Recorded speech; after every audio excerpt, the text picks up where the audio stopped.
All right, we're going to do a little bit of time jumping there here really quickly. In the 90s, an awesome movie came out. I think it's awesome for many reasons that I've talked about on many other shows before, so I won't get into it right now. It was called The Blair Witch Project. Now, this movie was a sensation. The marketing of this movie, you thought these guys were, and lady, well, were actually missing and presumed dead. There was so much to it. This thing was a sensation, like everywhere. I, like many people, went to see it. For me, I actually got to see it on the night before it opened for the special radio premiere because I was job shadowing for a local radio station. And we watched it all in the Neon movie theaters in downtown Dayton. And this was a time when Rocky Horror was still like the live show was still done down there. Everything was just beautifully grunge all the time. And maybe aspects of the city and that area still kind of are, but that was really the height of the grunge movement. And that really mattered then.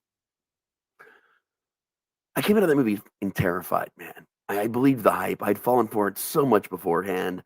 And the original Neon, before it was renovated, was just one giant room.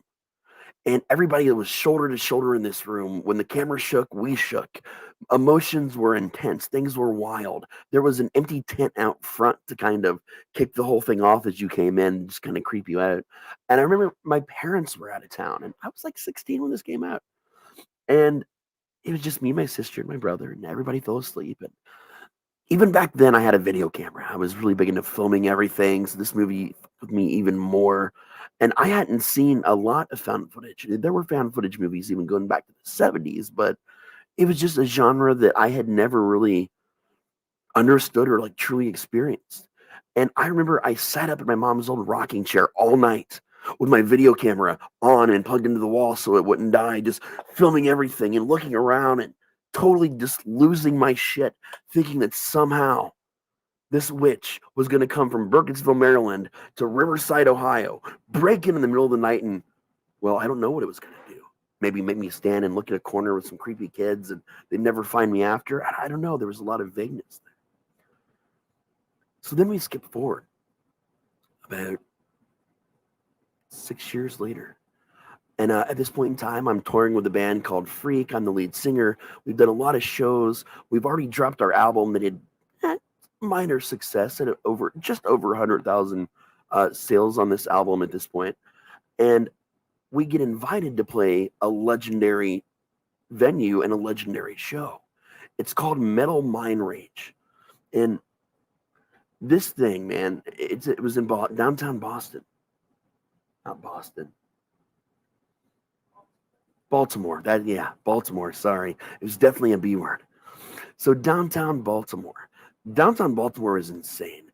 Early 2000s, even more so. Again, grunge is still very much alive in Baltimore this time, too.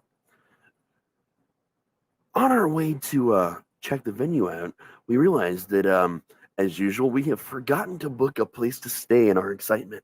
Usually we would sleep in the U-Haul, but we actually had one of the largest traveling groups we'd ever had for any like leg of any little show or tour thing we'd ever done. We had, I think it was 7 cars packed to the brim with people, coolers, tents, you name it. Because the plan was just to find a campground at that point, like right before we left, we're like, screw it. And then we had another 2 cars full of people and things meeting up with us that lived closer to the area that had never gotten to see us play, and they were longtime friends. So we stop, we look around in Baltimore, but we don't go to the club where this event's happening yet. We go ahead and we start driving. We start looking things up, trying to figure out what to do, and cell phones weren't like they are now back then. I mean, they existed, we had them, but they weren't as accessible as far as internet goes, and signal was terrible, obviously. So we're asking at gas stations for directions to campgrounds. We're looking in what remained of like phone books, trying to figure things out. And our guitarist, who I was in the car with at the time, hands me this joint. And I'm sitting there at the gas station. We're just thinking, he's like, here's what we're going to do. I'm going to pretend like I know where I'm going and everybody's just going to follow me. And you and I are just going to drive until we find a place. And I'm like, Johnny, man, you know what? Fuck it at this point. We're here. Let's just do this. So he gathers everybody around, and we used to call him a fearless leader for this very reason. And he said, All right, everyone, I've solved the problem. Just as usual, follow me. And for the most part, when Johnny gave us this speech, he really did know what was going on. He was probably the most experienced musically out of all of us, aside from our drummer Keith. But he was really good at just sorting out all the details. We didn't have a manager. We didn't need a manager. We had our fearless leader. And I'm the only one that knows that we don't know what the fuck is going on, and that makes me question a lot of other scenarios that just seem to have worked out, or long journeys we went on for seemingly no reason at the time, but you never doubted the fearless leader. Neither did I until today. So we're in the car and we're driving. We're still working on that joint as we go. We hit Mount Zion, and now we're up there. My ears are popping. I'm sufficiently buzzed, and I see a campground sign, and I'm like, holy shit. We literally just drove and didn't veer from the path, and sure enough, our salvation was ahead. Maybe there's something to this. So we stop, we pull over, and it's a very odd campground, man. Like, it's very quiet. It's in the middle of summer, but there's no bug sounds, there's no animals chittering in the woods, there's nothing. It was odd.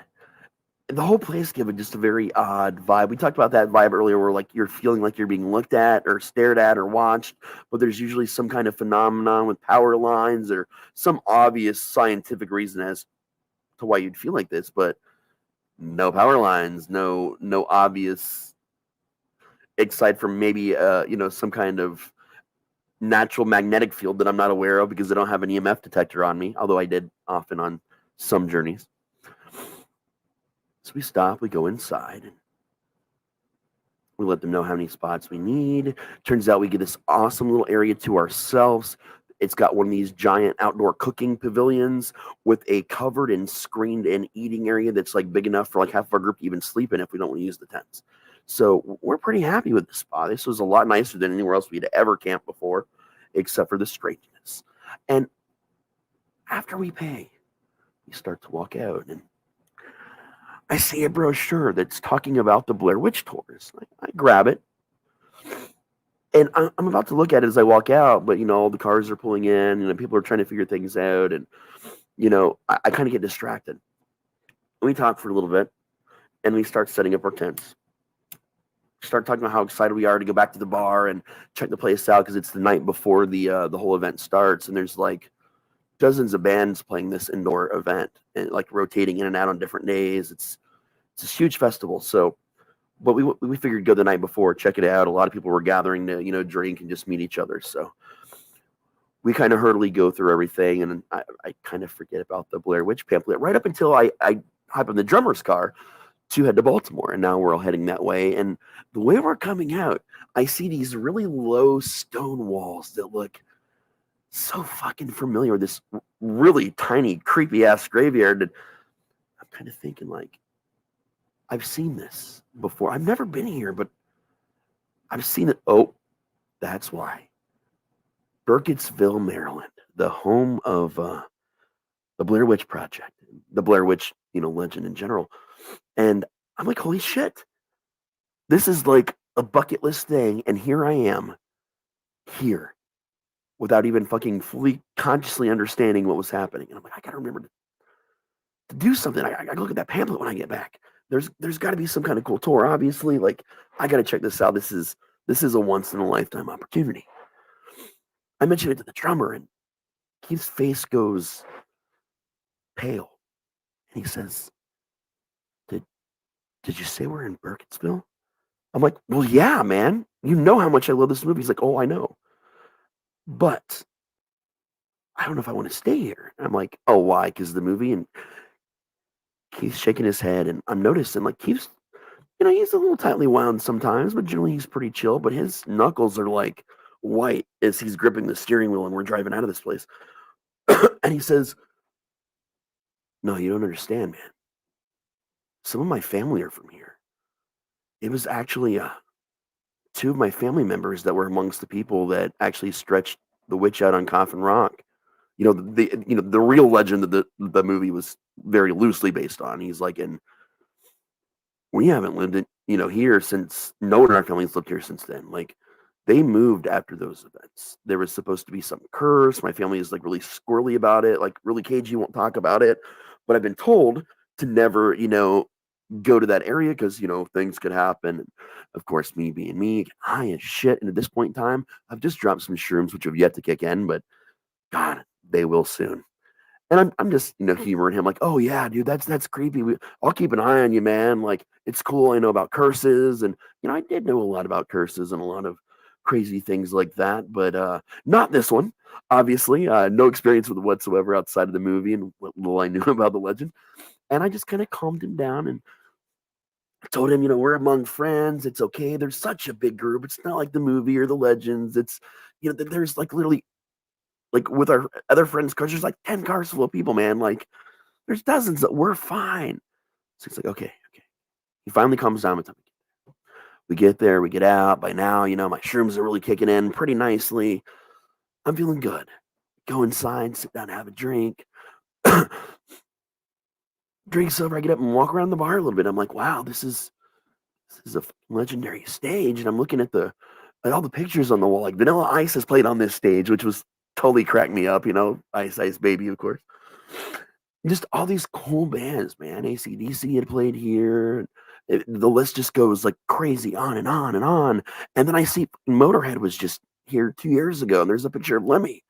And then I hear a really familiar voice. I'm like, I'm looking at Lemmy's picture. Why am I hearing his voice? And I look over, and sure enough, he's actually over at the bar. They were the main headliner for that event. They wouldn't go on, of course, that night, but like many other people in the smaller time bands, you know, Motorhead was there.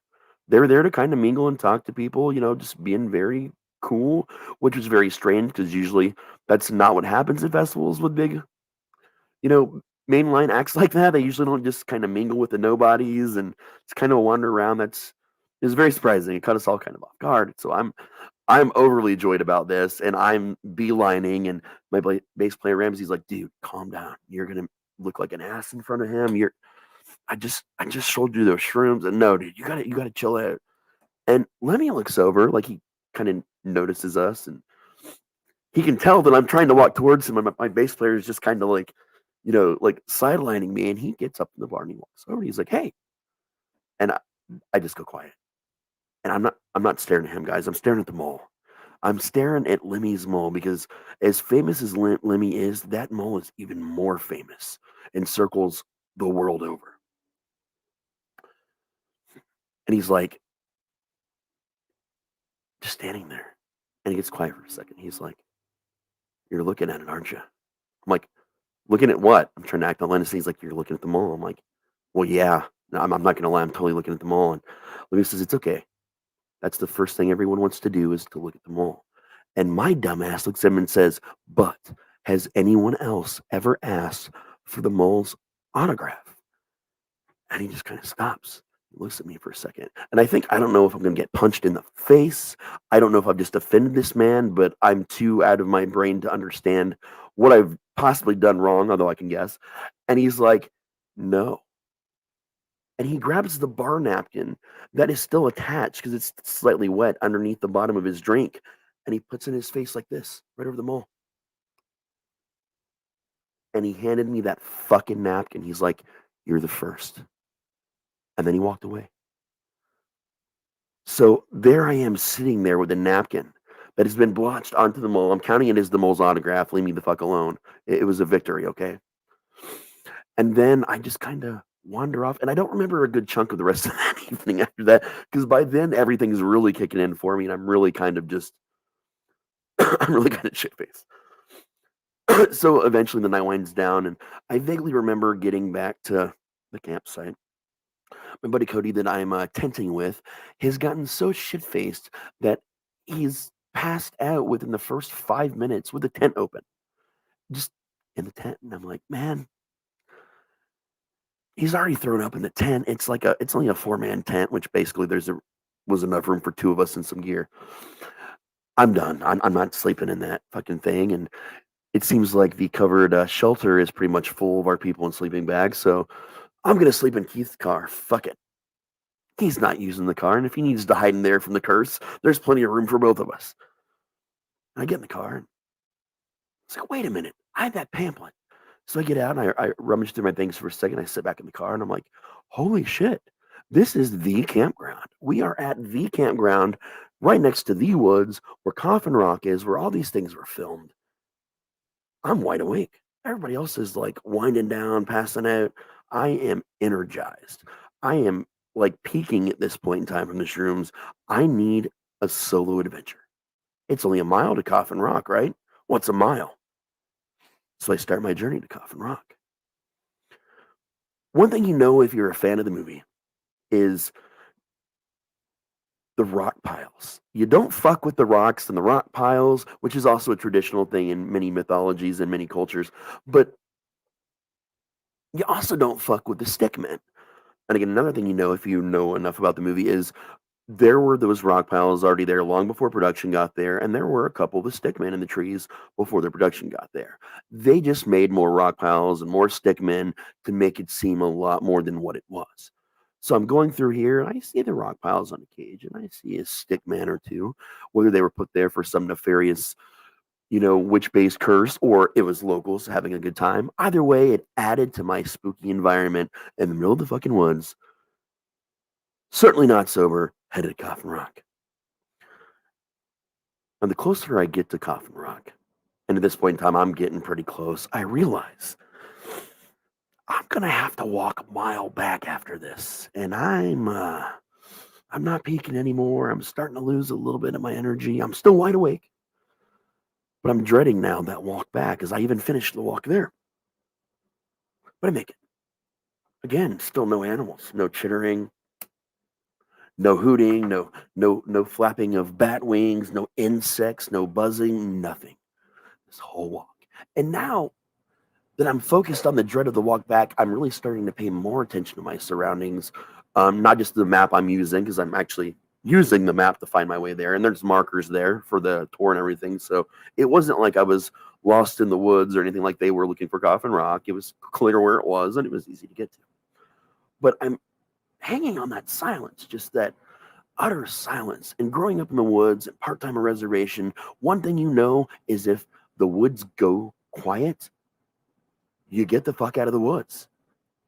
That's just what you do. But what do you do when the woods were quiet the whole time and have been the whole day, the whole time you're there and all night long? I had never experienced that before. So the answer was pay more attention and go forward.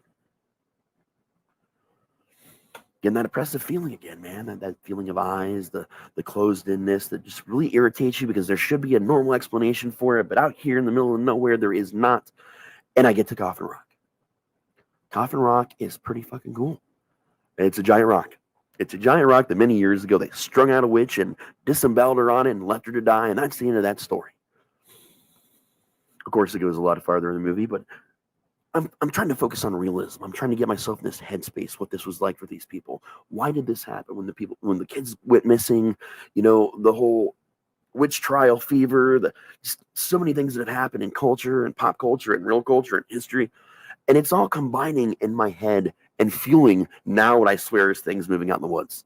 Not seeing a single animal, but now my brain, which I cannot trust, is telling me that there are things circling me in the woods.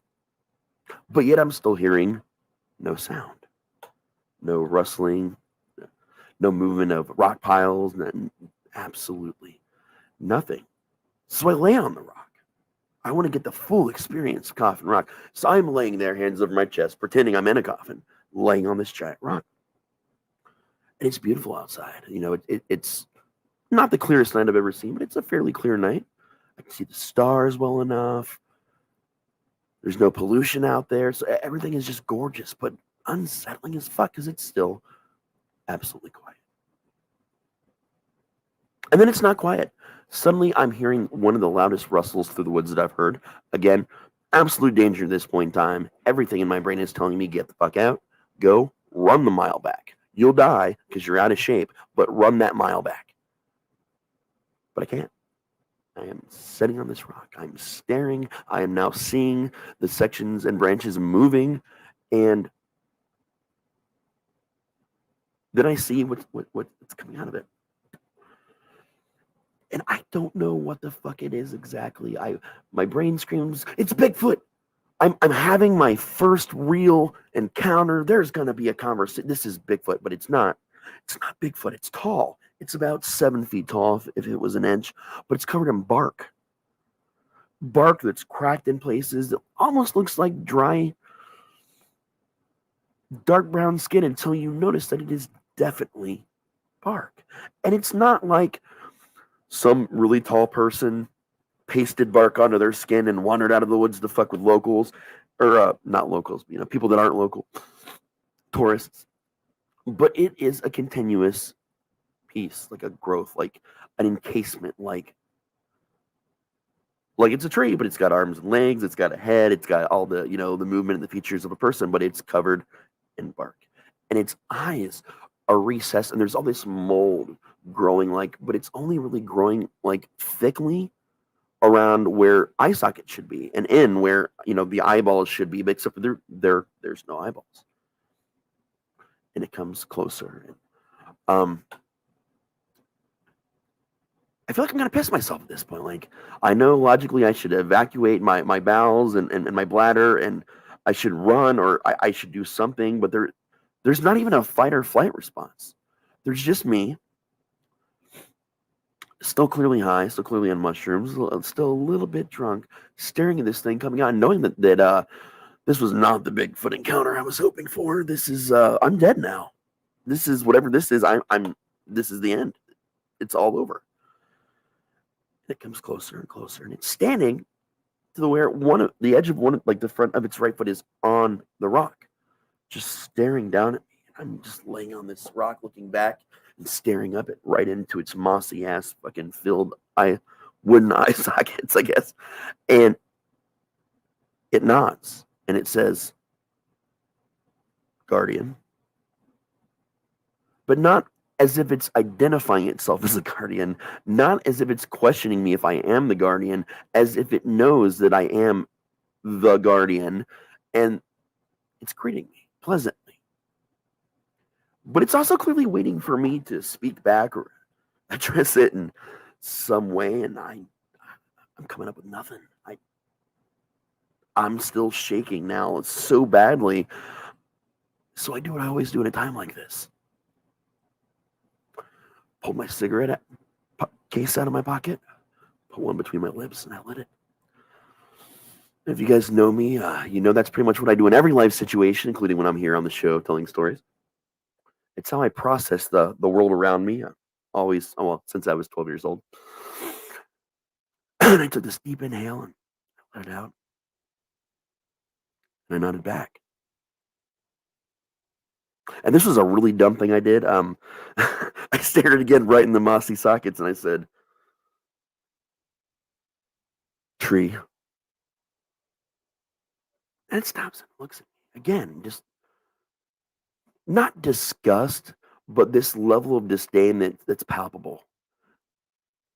I was supposed to have known some kind of code, I guess, some kind of secret handshake, some kind of greeting. I don't know what it is I was supposed to have known, but this was not what I was supposed to have said or done. Um, Fuck me, right? One more random situation Raz has found himself in and does not have appropriate response for. That should surprise no one. It sits. It's flat on the ground. It's ass on the ground, legs out in front of it. It's covering the majority of the rock now that my body compared to it is not touching. And it just stares and levels that eyeless gaze at me. And it waits. And I'm trying to again figure out what this response is going to be. So I sit up. With my cigarette again, of course. Because what else are you going to do at a time like this? I don't understand. What is it? What are we doing here? What are you doing here? What am I doing here? What am I supposed to say to you? And again, that palpable disdain. And it says, "You're here because I brought you here." I said, "No, no. Certainly I am here because my dumb ass did a lot of drugs and decided to walk in the middle of the night a mile into the woods. Sir, that is why I am here." And he nods, or she, or it, whatever we would like to discuss. And it says, "You were here because I needed you here." And I said, "No, no, we we just went over this. I am here again. Drugs, legs, woods, a mile fucking walk. That is why I am here. I'm pretty sure I've got to be hallucinating this. Like, I'm past the scared point. I'm just being so cavalier with this thing that this is this is a hallucination. I didn't do that many shrooms. At least I didn't think I did, but maybe they were stronger than I thought. And this me coming off the peak was just the first peak. Maybe there's like 12 more that I don't know about. But again, no, I brought you here. Okay, genius. If you brought me here, why? And it says to me, "These woods have been silent for too long." Okay, guy. I mean, I could tell they were pretty quiet when they came in. I just thought that was kind of how things worked around here, what have you. But is there something in particular that I'm supposed to do about that? He says, "Yes, you are here to guard the woods." Okay. How do you expect that I do this? That I guard the woods? Which, by the way, I don't even live near or in or by. Like, I'm from Ohio, man. Like, what the fuck? And he says, "Guard the woods. You've guarded many woods." Oh, I have. Oh, news to me. Apparently, I can now put the Guardian of the Woods on my resume. Guys at the video store are gonna love that. Okay, so how am I guarding these woods? He's like, "Take the rock," and he gestures to a giant rock pile. If you don't know anything about rock piles and the lore of the rock piles, never take a fucking rock. That's bad. It's bad juju. It's bad energy. It's negative karma. It's whatever you believe in. It's just bad. Don't fucking do it. So what did I do? I took a rock because this giant thing that I'm not sure whether it is real or not real tells me I need to take the rock to guard the woods that he brought me into. Although I disagree, in order to I don't know what. So this is a new magical journey. So I take that fucking rock and I stand up, obviously to take the rock, and I walk back onto the giant coffin rock, and he stands again, towering over me, and he nods, and he just walks away. He walks back into the woods, the same branches, and I'm out. I'm out. I'm done. I'm cool. Rock goes in my pocket, and here's where things get a little bit spotty for a second. I'm back at the car. And I say I'm back at the car and things are spotty because, oh, I ran. I took right the fuck off. I don't remember a good chunk of that run back, but I can tell you that I was sweaty. My lungs hurt so bad. I was coughing. And there was a little bit of blood, but nothing, too bad. I hope. And then I jumped in the back of fucking Keith's car and I locked myself in because the car will save me. If you've ever seen any movie, the car will not save you. They'll just bust right to the fucking glass and drag you out, or just, I don't know, kill you while you're inside. So now I'm convinced that I'm just gonna die in my sleep, and there's nothing I can do about it. I'm now taking a rock, and what that means, taking the rock now clicks in my head, and I'm pretty sure that either I was just goaded into something really stupid by an actual metaphysical being of some sort, or by my own hallucination and ignorance. And either way, what it boils down to is I still got this fucking rock. I'm freaking out, so I pull a joint out of the other pack in my left pocket because, yes, I had a pack of joints in one pocket and a pack of cigarettes in the other, and that's what you do when you're on tour. You want to have your joints ready to go. It's important. So I smoke a joint. I'm trying to calm myself down. I'm pulling the rock back out of my pocket. I'm looking at this rock. It looks like a normal rock, not anything strange. They tend to use flatter, wide rocks in their piles to stack. And this was one of the top rocks, one of the ornamental rocks for the pile. So, it was a little bit of a different shape. It was a little taller, a little wider. It was one of the ones that were not smooth whatsoever. It was a very rough rock, but still round-ish, spherical almost, not quite. And I'm just kind of moving it from hand to hand in between hitting my joint. And it's warm. Like this rock is warm. And this is right not long after all the nerve damage, so I have a hard time, if you know me, feeling temperature. But this thing was warm enough that I could actually feel it, which meant it had to be pretty fucking hot. And I'm just hand to hand. And then I pass out, like right in the middle of a thought. I remember that my brain suddenly clouds over and I wake up the next day. And this wasn't a drug induced or I'm tired falling asleep. This was all of a sudden, every one of my faculties simply shut down all at the same time. And I woke up sitting there in the same position I was. The roaches for 3 more joints were in my lap, mostly smoked, which I apparently did at some point in time during this, or someone or something did. I don't know. 5 cigarette butts are in the car ashtray right next to where I'm sitting that weren't there the night before. So, all right, I guess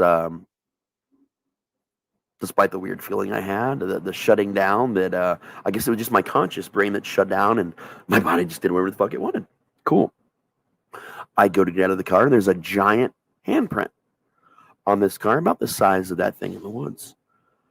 At this point in time, I'm realizing this was not a hallucination, but I obviously clearly don't recall all the details of the meeting except for the weird conversation I had and the demands of taking the rock.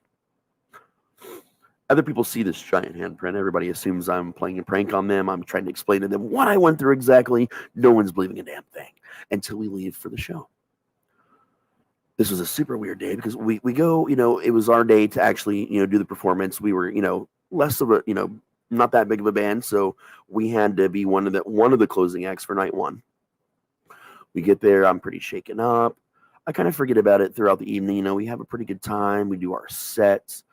We get to meet a lot of great people. I'm done with the shrooms for the trip. I just felt like a good idea to not maybe do anymore. Say no to drugs, kids. Got plenty high, but did not drink as much as usual during a show because again, I just felt off, man. We come back. On our way back, we get stopped by this guy in a pickup truck. He wants to know what the fuck we're doing in Burkittsville. We explained to him, the big show in Baltimore. Our band has a place here. We're staying here, etc., etc. They said, "Have you been in the woods?" And I'm like, "No, woods, no meat, no. I was nowhere near those woods except for our camping spot." And they're like, "Okay." There's been some strange things going on over there today. Generally, that means some moron has been fucking with things, and we just wanted to make sure it wasn't one of you. I know a shortcut. Why don't you just go ahead and follow me? Guy leads us out of town. Not to the campgrounds. He leads us out of town. And he pulls a shotgun out of his truck. And he stands there. Because at this one time we've stopped and realizing he's taking us out of town. And Johnny, fearless leader, rolls down his window, looks over and says, "Sir, this isn't the campground and all our stuff is there." He's like, "Well, nope. This is what we call the rolling detour." And you can look at this up on Reddit and a lot of other places. People will tell you that have gone here. The locals do this because they don't really want people there. All the tourism that the movie gave was not a lot of great tourism. There was a lot of defacement of properties. It got overwhelming for little Burkittsville, and they really don't care for the tourism. And apparently, this guy and a couple other people take it upon themselves to, when they notice people, they just pretend they're being friendly, and then they threaten you and the town limits, basically. So we pretended to drive away and then waited about 45 minutes in the cars somewhere else and then drove back as quickly as we could through town back to the campgrounds and parked and got out. And by the time you get to the park grounds, they've got like some security ish there. The people there usually stay pretty late at the campgrounds, and the office was open that when we got back officially, like after 3 a.m. And we told them what had happened, and they said, "Yeah, don't I know it was scary. I apologize. That's just how some of the people in town are. But did any of you guys go to the woods?" And we're like, "No." They're covering up that I went in there. I'm covering up that I went there. They're like, "We can hear the crickets tonight." And we stop and we listen, and sure enough, we can hear crickets. Literally over 24 hours being in this place, and we've heard nothing until, yeah, there's crickets. Okay, cool. Yay, crickets. They're like, "Yeah, that's not a good thing. That usually means something's stirred up and things are about to happen." And I'm like, "Whoa, whoa. So the silence is the normal okay thing?" And they're like, "Oh, yeah. You guys might want to stay on alert, or, if things get weird tonight, if you need to leave early, we'll give you a refund, whatever." I'm like, "No, no, no, we're fine." So my other bandmates and some friends decide that they want to go explore the woods, and they're trying to get me to lead this expedition out, this whole expedition out to Gotham Rock, and I nope the fuck out. I'm good. I've had my experience. You guys go out and have fun. There's only three of us left at camp. It's me, Cody, who's drunk and asleep in the tent again, completely unzipped, just laying in the tent, passed out, vomit the floor again. And then this person I really didn't know at all. It was another bandmate's friends that lived in the area who came to kind of travel.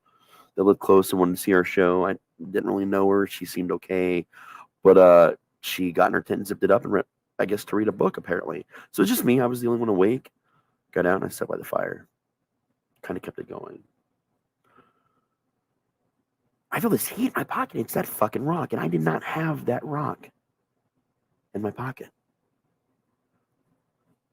I left it in the back of Keith's car. It had been in Keith's car since that night. No one had removed it from the car. It actually shifted it to the trunk, just to be safe because it's a trunk. But it's in my pocket and it's hot. I take it out and I start moving it from hand to hand, and I sit there, and the next thing I know, it's morning. The rock is not in my hand. I got that same fuzzy, like my brain and everything just shut down kind of feeling. But again, there's a couple roaches. There's some cigarette butts to, I guess, is some kind of evidence that I was still actually awake without understanding it or being in control of anything. And apparently their expedition went fine. It was nice. Everything went back to being quiet again. Just out of nowhere while they were out, suddenly the crickets stopped and they just never started again. Everything was, had righted itself whatsoever. And I just had this really disgusting feeling, like something that happened that I still don't understand and I may never understand. But I also noticed that I've got these markings. I don't, I'm not sure if you're going to be able to see it. No, you can't really see them in the camera.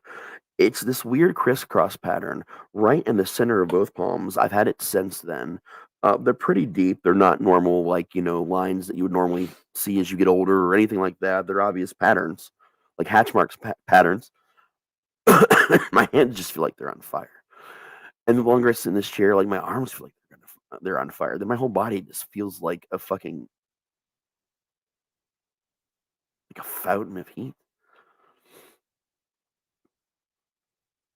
We go back to the bar, kind of wind down. It's the last show day for everyone. We mingle. I'm a lot quieter. I'm not drinking at all now. Just cigarettes and weed, and even the weed.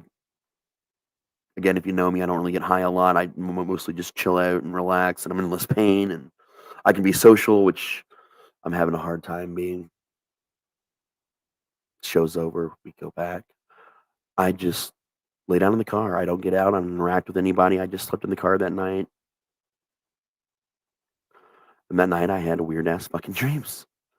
And when I woke up the next day, there was that giant handprint back on the outside of the car.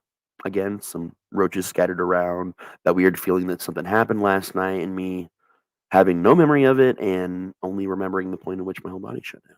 And I took that rock out of the fucking trunk and I tossed it in the goddamn woods. Now, some people say you should put the rock back where you found it, but once you violate a rock stack like that, it's done. It's happened. There's no appeasing it. It's done.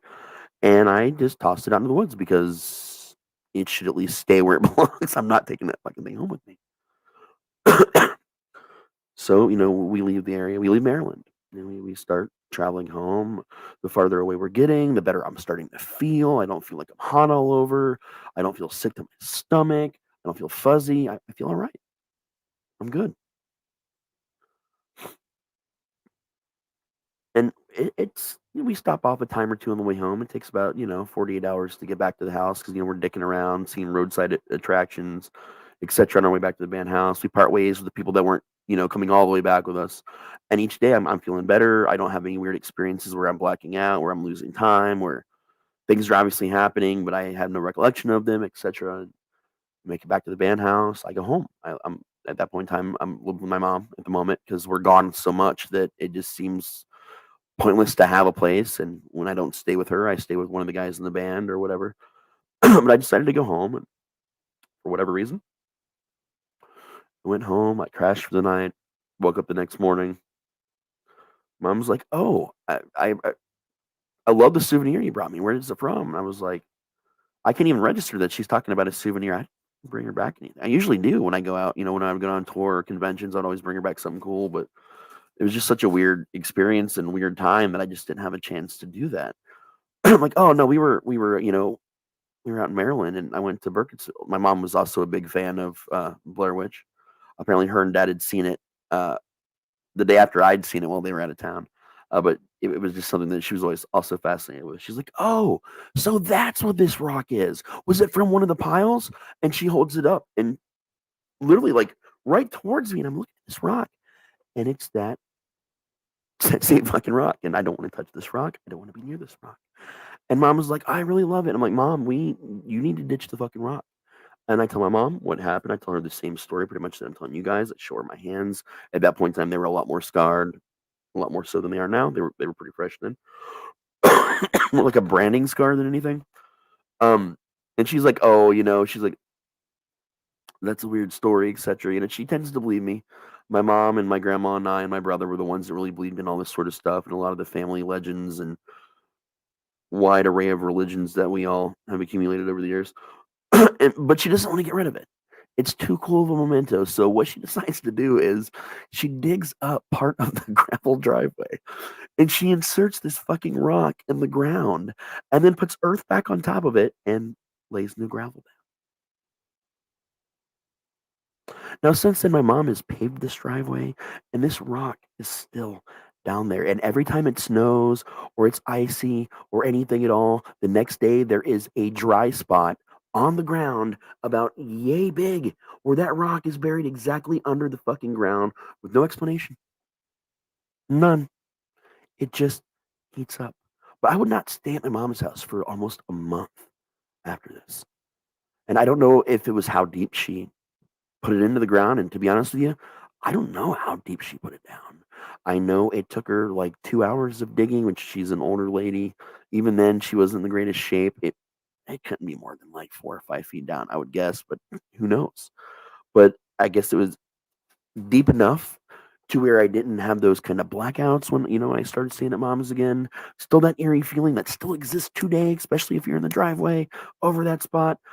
But it melts everything. And if you put your hand on the ground is hot to the touch, even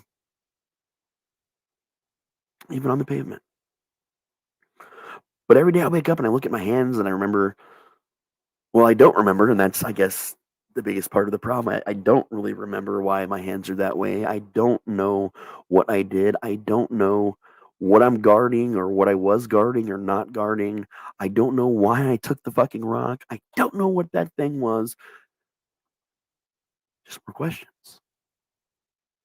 But 8 times, exactly 8 times since that weekend, I've had some weird experience in the woods with something or another. And every fucking one of them has started with whatever it is coming out of the woods, looking me right in the eyes, dipping their head and saying the word guardian. All I can hope is someday I figure that out. But until then, who fucking knows?